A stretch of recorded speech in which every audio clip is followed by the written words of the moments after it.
The 2023 elections may have come and gone, but the issues surrounding diaspora voting are still on course, as key players in the political space are working assiduously to make it work as the country battles the security challenges and the economic downturn.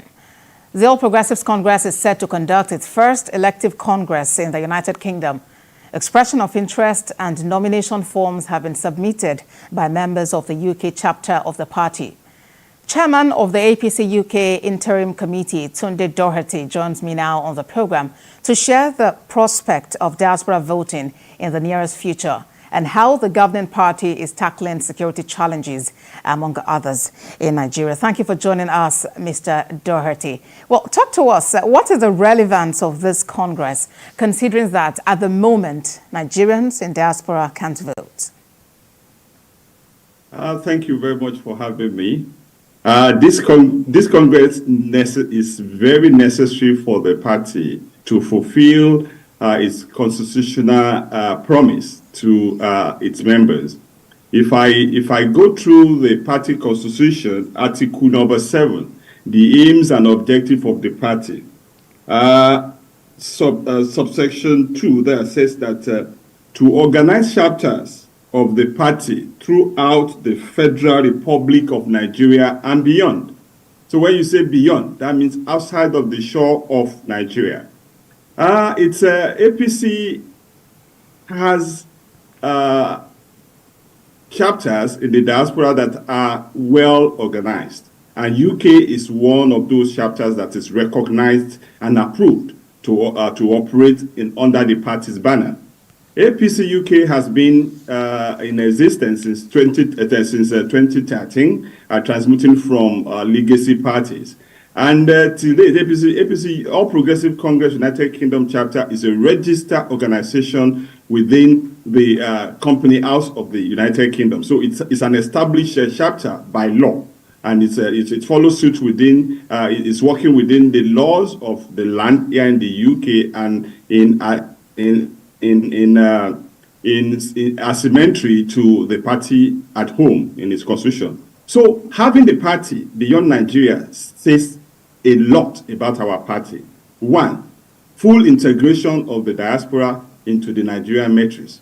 So within the party here in the diaspora, it is necessary for us to again put forward the diaspora voting agenda, which was which the Ninth Assembly denied us of having. If I remember very well, in 2022, during the convention of All Progressive Congress in Abuja, I made mention of our disappointment with the National Assembly stepping down, not furthering the diaspora voting motion. But this time around, it is always good for you to work from inside at a party, and as a party, as a ruling party member, and as a party that is now being enshrined within the constitution of the party, it is our moral right to begin the process for diaspora voting once again. And we are sure that this time around it will scale through, and we will have the diaspora voting. Yes, there might be a lot of difficulties that is being presumed by all and sundry. But the thing is that because every Nigerian in the diaspora has a digitalized means of identification by way of their passport, their international passport, and by way of their indigenization of the countries that they live in. So the data are there to connect INEC with the Nigerians that lives in the diaspora. It is a great opportunity for us as a party to be the first party to take its convention, its congress outside of Nigeria, and organize, legitimize, and structure her party in the diaspora. But then, to what extent are Nigerians in diaspora involved in local politics? How many Nigerians in the diaspora actually came home to register, to campaign, and to vote during the last general election in 2023? I can tell you for free that I and our members, especially the Committee of Diaspora Chairman, we mobilized over 5,000 members that went home to vote in the last election. I was in Nigeria. I voted. We mobilized our people. And one diaspora gives nothing less than about 5 to 1,000 votes in their area of participating in the election. So therefore, we have the influence on our people at home. Mark you, we have social responsibility to our families, to our friends, to our communities, and to our to the member of the public. So whatever we want, whatever we say from the diaspora here is a great advantage in the civic dispensation of duties in Nigeria. So therefore, we mobilized. During the last election, I can remember vividly that we did organize and collaborate with airlines for discounted flights to Nigeria during the election. And as I speak, I know over 5,000 Nigerians subscribed to that discounted flights to Nigeria for the purpose of participating in the election. So therefore, you cannot underestimate the influence of the diaspora in the issue of election in Nigeria. I can tell you that even the election in Nigeria, the election was influenced by the diaspora, because the fact that within the diaspora the media works, the social media works, and we cannot put aside the influence the social media has had in our last election. And I can tell you that all Progressive Congress members in the diaspora did quite a lot of work to make sure that they populate the social media space to campaign for the party, to campaign for our president, to campaign for all our, as we expect. But then it does appear that during the last general election, quite a number of people in the diaspora voted for President Bola Tinubu's opponents. How much support would you say the president actually got in that election? If Nigerians in diaspora had been allowed to vote, I mean, if diaspora voting was in place, would you say he would have won that election? I disagree with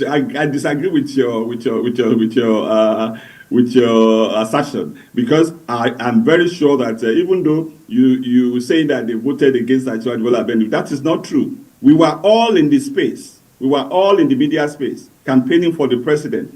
The only thing you can say is because majority of our people in the diaspora, they are not educated enough. They are not within the sense of history.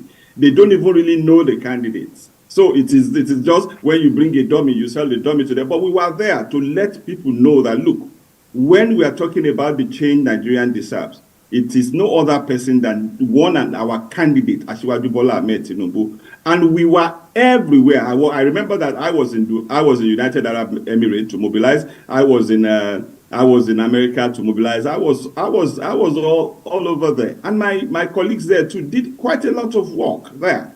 So therefore, right. It is. I don't believe that the fact that the election took place and diaspora people didn't vote for Asiwaju, that's a wrong one. We did work assiduously and made sure that Asiwaju Bola Tinubu was the major topic of all our campaigns. All right, Mr. Doherty, just hold your thoughts for a moment. Let's take a break. When we come back, we'll continue the conversation.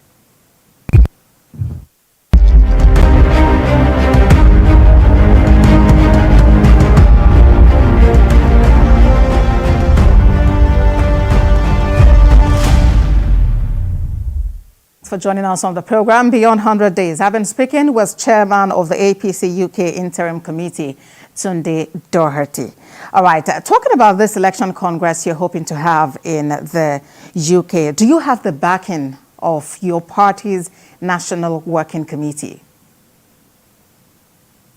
Definitely. It's the resolution of the National Working Committee that gave birth to this Congress. It is the resolution and their publication of the 24th of November last year that called for the Congress and made it public, or the programs for such Congress. And this Congress was the form were advertised, prices and everything was put into it, and we went ahead and started procuring our expression of interest and nomination forms. Right. The election was supposed to take place January 13th this year, 2024. But because there are some members who believe that they did not get the information right and all of that, and believe that probably it was a handiwork of some individuals to postulate that the Congress. So the National Working Committee made sure that they came for that 13 to come and have what we call a non-elective Congress, where they now try to do a kind of make everybody who claimed they were not aware of the process to take part. And during that period, the party was led by the National Secretary of the party, Senator Ajibola Bashiru, the Deputy National Secretary of the party, Sir Festus Fonta, and the Special Advisor to the National Chairman, and the Deputy Director of they were all here to take care of the process, and that process gave back to the institutionalizing the committee, the interim committee 13. So therefore, it is time for us to gear up for the Congress, as all members of the party who had obtained the expression of interest form and the nomination form have now submitted their forms. So therefore, it is with the approval of the National Working Committee of the party, led by our chairman, His Excellency Dr. Abdullahi Umar Ganduje, that sanction and approve the process of the Congress. All right. So these forms, nomination and expression of interest, were they bought in Naira or in British pound? They were bought in Naira. All right. It's good to know that. So it means that, they were bought in Naira, not in British pound. All right. So you're still connecting home. But let's talk about the President Bola Tinubu administration. He's embarked on about 13 trips since the administration kicked off, as the #1 image maker of the country. How are you and other Nigerians in diaspora partnering the government, the different ministries, industry, trade and investment, technology, agric, and all of those, to bring in foreign direct investment into Nigeria? Thank you very much. Let me give a good kudos to the chief marketer of Nigeria economy, Asiwaju Bola Ahmed Tinubu. He has transferred various countries in search of investors, and to God be the glory. A lot of investors, a lot of investment are waiting to key into the Nigeria economy. If you look at the trend now, you find out that if you access various embassies, various agencies of government abroad, there are queues of investors who wanted to sail to Nigeria and do business. And what Asiwaju Bola Ahmed Tinubu has been doing was to make the economy palatable for investors. First, to check security. First, to make sure that the monetary policy and the fiscal policies are put in the right shape, so as to attract investors. And also, a lot of bilateral and multilateral agreements have been signed by the president and his team during visits to various countries, the latest being Qatar. I was privileged to be there when he addressed the United Nations in New York, and I know how investors are feeling to come to Nigeria. And I believe you will see that in the way and manner our currency has been floating these days. You find out that yes, gradually Naira is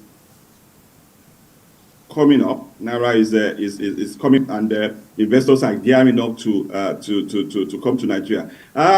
For us, we have organizations, we have manufacturers, we have industrialists who are in our own waiting list as APC UK, as individuals in business that are ready to come that are ready to take up businesses in Nigeria. I, for example, was in Nigeria of recent and involved myself in an investment transmission to Nigeria. starting with the smart city that is going to be located in Akwa Ibom State in Uyo.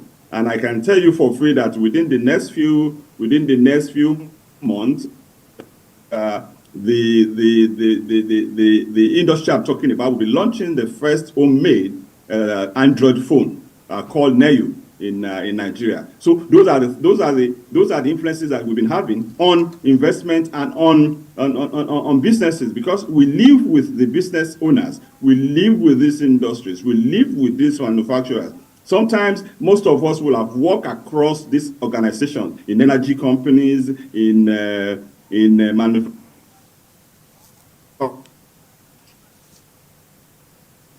industry, also. So we diligent so that we can also even do risk assessment for those willing organizations, so that they will be sure and assured of the terrain they are going into. So therefore, we are complementing the president's state in making sure that economic improvement, economic buoyancy comes to Nigeria. And I give it to Asiwaju and his team. The renewed hope is gradually yielding fruit. And whether we like it or not, Nigeria is better with the president. All right, let's talk about image, image building. How have you been using your platform to bring positive image for Nigerians in diaspora, so that there's a reduction in that perception that Nigerians are involved in social vices abroad?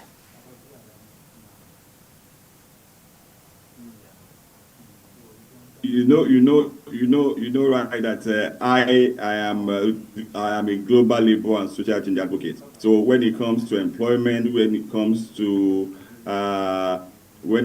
mitigating circumstances between employment, employer, between people and government, I've been at the forefront of that here in the United Kingdom and in the global European Union. You cannot sometimes fault the behavior of people towards developmental issues. Definitely, there's no progress or process without a challenge. And I can tell you that all the challenges that are happening, we are marketing Nigeria seriously. We are letting Nigeria know that, look, the environment that you have is a better environment if you are able to land within the environment and in the future become a solution to Nigeria. Because we need Nigeria. If you come abroad, you have come abroad to learn one or two things to be able to dispense such when you get back to your nation and make your nation great. Look at China today. China did a copy and paste, and today they are giant in manufacturing. They are giant. Their economy is there. Look at India too. So Nigerians, we are mobilizing Nigeria. We are organizing them. We are talking to them every time to look. Wherever you are, just find yourself, just make sure that you play your role, you maintain law and order, and you live within the law. If there is any problem, please, don't hesitate to come for assistance or advice from people like us or people who have been living within this space for a long time. There are great Nigerians everywhere. We have Nigerian councillors, MPs, we have Nigerian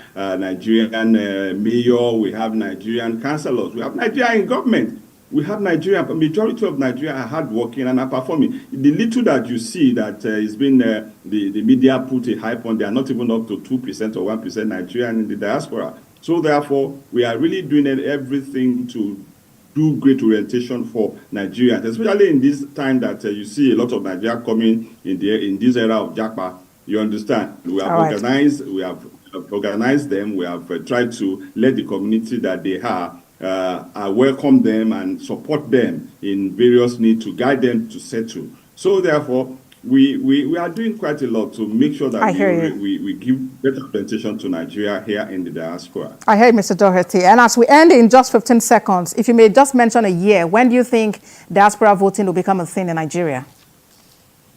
I am believer and optimistic that before 2027, we should have the diaspora voting signed into law by God's good grace. All right, then we'll have to leave the conversation there. I've been speaking with Tunde Doherty. He's chairman, APC UK Interim Committee. Thank you for joining us on the program. My pleasure anytime. Thank you too for having me.